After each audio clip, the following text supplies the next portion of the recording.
ഏടാ ഫോട്ടോ നിന്നാ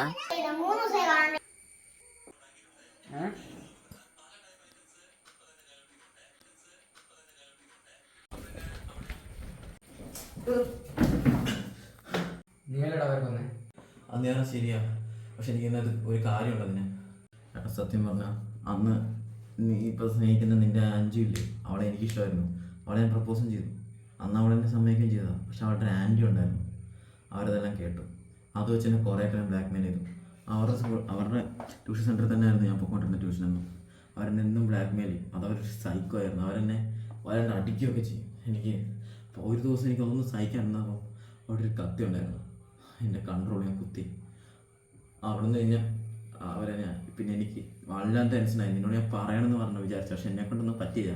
പിന്നെ നിൻ്റെ കൂടെ ഇതിനൊക്കെ കൂടിയത് ഇതിൻ്റെയൊക്കെ തെളിവ് കണ്ടുപിടിക്കാൻ ഞങ്ങൾക്ക് മാത്രമാണ്. പിന്നെ എന്നിട്ട് പിന്നെ ആ രാത്രി ഞാൻ